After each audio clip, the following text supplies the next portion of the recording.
হ্যাঁ, আসসালামু আলাইকুম। I hope you guys are doing really well. So আজকের টপিক হচ্ছে কিভাবে আমি একটা ডিসিশন মেক করব আমার বিভিন্ন বিজনেস প্ল্যান থেকে। সো মাঝে মধ্যে হয় না যে এমন যে তোমার মনে হচ্ছে যে তোমার এই বিজনেস প্ল্যানটাও আছে, তোমার ওই বিজনেস প্ল্যানটাও আছে, আরেকটা বিজনেস প্ল্যান আছে, তো 3 থেকে 4টা বিজনেস প্ল্যান আছে। এখন আমি কোনটা দিয়ে স্টার্ট করব, কোনটা রিটার্নটা আমার সবচেয়ে আগে আসতেছে, কোনটা আমাকে বেশি তাড়াতাড়ি ফ্রুটফুল বেনিফিট দিবে, এসব কিছু কিভাবে আমি ডিসাইড করব, এটার কনসেপ্ট নিয়ে আজকে কথা বলবো। So let's roll with an intro. হ্যাঁ, what's up, welcome back after the intro.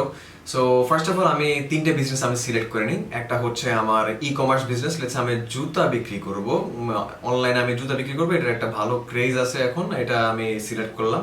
আরেকটা হচ্ছে আমি হয়তো বিক্রি করব হচ্ছে আমার এজেন্সি সার্ভিসটা করব, আমি একটা বিগিনার লেভেলের এজেন্সি, আমি ছোটখাটো কিছু এমপ্লয়ি নিয়ে স্টার্ট করব বা ছোটখাটো কিছু ভাই ব্রাদার্স নিয়ে স্টার্ট করব।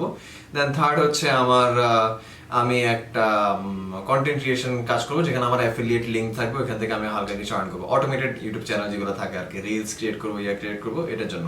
তো ফার্স্ট অফ অল আমরা চলে আসি ই কমার্সে। এখন কনসেপ্টটা হচ্ছে কি, ROI, return on investment.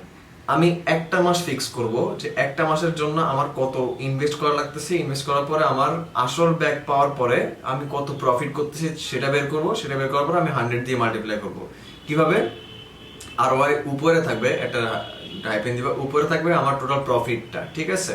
Initial investment যেটা আছে ওইটা বাদ দিয়ে যে প্রফিটটা আছে আমার প্রফিটটা থাকবে, নিচে থাকবে আমার ইনভেস্টমেন্টগুলো, আমার ইনভেস্টমেন্টের খাতগুলো, এন্ড দেন আমি 100 দিয়ে মাল্টিপ্লাই করলে যেটা আসবে এটা হচ্ছে আমার পার্সেন্টেজ, এটাই হচ্ছে আমার ROI, রিটার্ন অন ইনভেস্টমেন্ট, ঠিক আছে? সো এই আকারে আপনি ট্রাই করতে পারেন।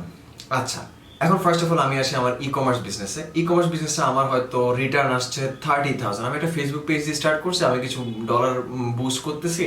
আমার আওয়ারলি রেট ধরেন $6.7। আমি জাস্ট ক্যালকুলেশনের সুবিধার্থে এটা রাখছি, $6.7। অ্যান্ড আমি $6.7 হিসাবে আমার 30 ডেজ যদি কাউন্ট করি, 30 আওয়ার্স, আমার $201 আসে। তো আমি $200 হিসেবে আমি 20,000 টাকা রাখলাম। 1 লাখ টাকা আমার ইনভেস্টমেন্ট হিসেবে রাখলাম, আর 10,000 টাকা হচ্ছে আমার বুস্টিং ফিজ হিসেবে আমি রাখলাম, ঠিক আছে? সবকিছু আমি ক্যালকুলেট করে দেখলাম যে আমার 23% রিটার্ন থাকে 1 মাসের টাইম পিরিয়ডের জন্য। সো আপনি 1 মাস ক্যালকুলেটেড রাখবেন, যে একটা টাইম বাউন্ড রাখবেন, এবং ওই টাইম বাউন্ডের মধ্যে আপনি কেমন রিটার্ন পাচ্ছেন ওই জিনিসটা আপনি দেখবেন, ঠিক আছে? এইটাই গেল। এখন আসি আমি আমার সেকেন্ড বিজনেস, এটা হচ্ছে এজেন্সি বিজনেস। এখন লেটস সে আমার 1 মাসে 2টা ক্লায়েন্ট আমি পাইছি, কিন্তু এই 2টা ক্লায়েন্ট পাওয়ার জন্য আমার ইনভেস্ট করতে হয়েছে কত? আমার লেটস এখানে লেখা আছে, এখানে আমার 30,000 হচ্ছে আমার ভিডিও এডিটর আর গ্রাফিক ডিজাইনারকে দেওয়া লাগতেছে, তারপরে আমার 10,000 আমার বুস্টিং করা লাগতেছে, 15,000 আমার ওয়েবসাইট বিল্ড আপ, SEO, বিভিন্ন কাজ টাজ করা লাগছে, অ্যান্ড 20,000 আমার হচ্ছে আওয়ারলি রেট, যেটা বললাম 1 ঘন্টা করে আমার অডিট করতে হইতেছে আমার টিমটাকে, বা আমার সেলস টিমটাকে অডিট করতে হইতেছে। এই কারণে আমি 1 ঘন্টা হিসাবে রাখলাম 20,000 টাকা। তো সবকিছু মিলে আমার প্রফিট আসতেছে 50,000। দেন আমার হয়েছে কি, আমি যখন ক্যালকুলেট করছি আমি দেখলাম যে আমার 66% রিটার্ন আসতেছে 1 মাসের জন্য। সেকেন্ড অফ অল আমি গেলাম আমার থার্ড বিজনেসে, এটা হচ্ছে content creation. Alright, so content ক্রিয়েশনের ক্ষেত্রে আমি 45,000 আমি ব্যাক পাচ্ছি। 45,000 মধ্যে আমার 30,000 হচ্ছে আমার ওই যে এডিটারকে দিতে হইতেছে বা থাম্বনেল ডিজাইনারকে দিতে হইতেছে। দেন আমার 40,000 হচ্ছে আমার 2 ঘন্টা করে দিতে হচ্ছে, তাও 60 আওয়ার্স আমার পেমেন্ট। এন্ড দেন 5,000 হচ্ছে আমার চ্যানেলটা যে মডারেট করতেছে তাকে একটু স্যালারি হিসেবে দিতে হচ্ছে। আর 15,000 আমার বিভিন্ন অ্যাফিলিয়েট লিঙ্কিং বা অনেক অ্যাপস ট্যাপস কিনতে হইতেছে, সাবস্ক্রিপশন নিতে হচ্ছে আমার ভিডিও এডিট করার জন্য, ঠিক আছে? তো ওই সব কিছু মিলে আমার এখানে খরচটা আসছে, অ্যান্ড আমি যখন ক্যালকুলেট করি আমার 50% রিটার্ন আসছে। এখন তুমি হয়তো বলতে পারবা যে ভাইয়া শুধু তো ROI করলে হয় না, এখানে আরো অনেক ইনট্যাঞ্জিবল ফ্যাক্টরস আছে। সো বিজনেস টার্মে আমরা, বিজনেস ইকোনমিক্সে আমরা দেখি যে 2টা টার্ম আছে, এটা হচ্ছে মাইক্রো ইকোনমিক্স, ম্যাক্রো ইকোনমিক্স।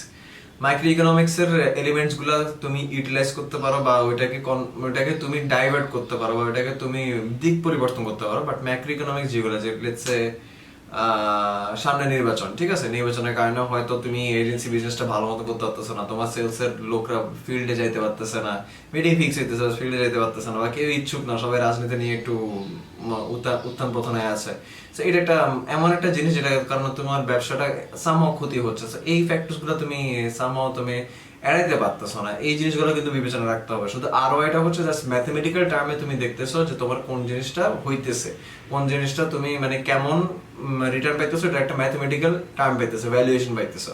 কিন্তু অন্যান্য যে অ্যাসপেক্টস গুলো আছে, যে যেমন কন্টেন্ট ক্রিয়েশনের ক্ষেত্রে আমি বলি, তোমার চ্যানেল হয়তো মনিটাইজেশন নাও হতে পারে, তোমার চ্যানেল হয়তো একটা ভালো পজিশনে নাও যাইতে পারে, ঠিক আছে?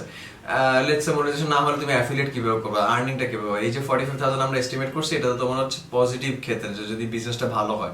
তো এই ফ্যাক্টরগুলো কিন্তু তোমার মাথায় রাখতে হবে, তোমার মাথায় রেখে কাজ করতে হবে যে আমি তো ক্যালকুলেশন করলাম, এখন আনসার্টেন পয়েন্টগুলো কি। যেমন ই কমার্সের ক্ষেত্রে আনসার্টেন পয়েন্ট হচ্ছে অনেক রিটার্ন, অনেক ফল্ট অর্ডারস, অনেক ইয়ে হইতেছে, বা জুতা জুতা যেটা চাইতেছে ওটা তুমি দিতে পারতেছো না, এই জিনিসগুলো হইতেছে। বাট এটা ব্যাকআপ কি, এটা ইজিলি ব্যাকআপ দেওয়া যায়, তাহলে ঠিক আছে। আর একটা হচ্ছে এজেন্সি, তোমার এখন রাজনীতির কারণে তুমি ওইভাবে ঠিক করে ফোকাস করতে পারতেছো না, অ্যাড রান করতেছো বাট এফেক্টিভ হইতেছে না, তো তুমি কি করবা? বিদেশি ক্লায়েন্ট হান্ট করো, সমস্যা নাই, বিদেশে তার রাজনীতির সমস্যা চলতেছে না, ওইটার কাজ করতে পারতেছো, ঠিক আছে, এখানে একটা সলিউশন। তোমার ই কমার্সেও কিন্তু তোমার একটা সলিউশন আছে, তুমি লটের মালটা নিয়ে আসতে পারতেছো ইজিলি। কিন্তু মনিটাইজেশনের ক্ষেত্রে দেখো, তোমার কন্টেন্ট, এটা কিন্তু এক মাসের একটা জার্নি না, এটা কিন্তু অনেক লম্বা একটা journey. So return on investment কিন্তু এটা 50%, চয়েস 2-তে আছে। কিন্তু যখন তুমি অ্যাসপেক্টস গুলো দেখো, বিভিন্ন ড্রাইভিং ফ্যাক্টরস গুলো দেখো, তখন কিন্তু এটা একটু রিস্কি প্রজেক্ট। সো আমি ইনিশিয়ালি আমি বলবো যে এজেন্সির প্রবলেমের সলিউশনটা খুব তাড়াতাড়ি, সো এজেন্সি 66% দিতেছে এবং এটা প্রবলেম সলিউশনও তাড়াতাড়ি দিচ্ছে, সো এটা এক নম্বরে আছে।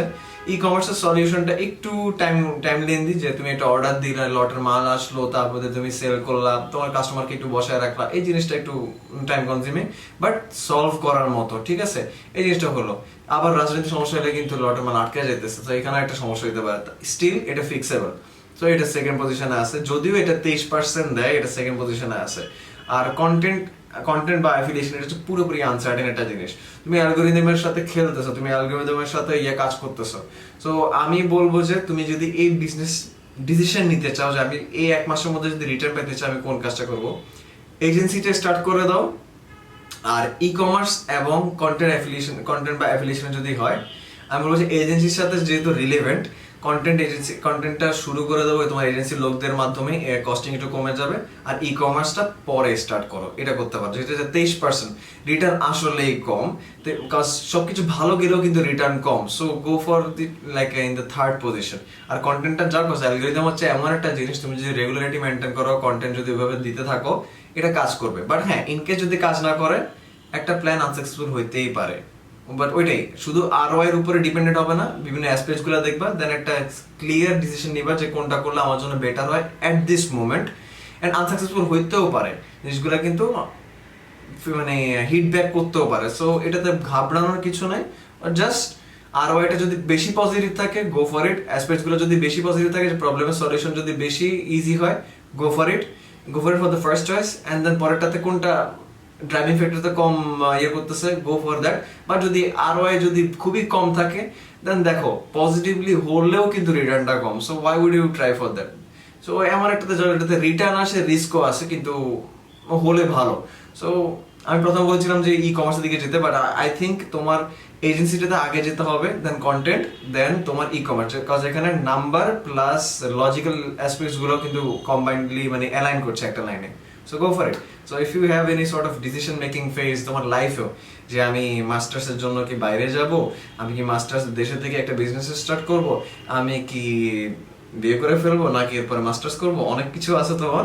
সো এই টাইপের অনেক ডিসিশন তুমি কিন্তু দেখতে পারো, কিন্তু এটা আরো হয়তো তুমি কন্ট্রোল করতে পারবে না, because it's not business and it's not generating any money, এসব ডিসিশন। আর ওগুলো জাস্ট ড্রাইভিং ফ্যাক্টরস গুলো দিয়ে ডিসিশন নিতে হবে, জাস্ট কিডিং। আর তোমার এখানে বিজনেসের ক্ষেত্রে তোমার ডাটা আছে, তুমি ডাটাকে ইউজ করে আরও এর মধ্যে ভালো তুমি দেখতে পাচ্তেছো যে কিভাবে তোমার রিটার্নটা আসতেছে এবং কত সময়ের মধ্যে আসতেছে এবং কোনটাতে তোমার যাওয়া উচিত, ঠিক আছে। আমি একবার রিপিট করি, প্রথমে আরও এর রেজাল্টটা দেখবা, দেন ড্রাইভিং ফ্যাক্টরসটা দেখবা, দেন ড্রাইভিং ফ্যাক্টরসটা দেখার পরে কোনটা সলিউশনটা ইজি ওইটা দেখবা। এন্ড দেন যদি আরেকটা টার্ম হচ্ছে, যদি আরও এটা বেশি কম হয় কিন্তু ড্রাইভিং ফ্যাক্টরস বা প্রবলেম সলিউশনটা ইজি হয়, তারপর আমি বলবো যে যেটাতে একটু রিস্ক বেশি এবং রিটার্ন বেশি, ওইটাতে কাজ করার জন্য, বিকজ ওইটাতে রিটার্ন আসলে বেশি। আর বিজনেস তো ভাই একটা মানে ফিজিক্যাল রিস্কের উপরে কাজ করে, সো রিস্ক না নিলে আসলে তুমি বিজনেস তো করতে পারবে না, তাই না? Alright, so I hope you guys liked it. Send it to your friends, those who are not able to make any decisions of business, and help them with this video. Thank you so much. Allah Hafiz.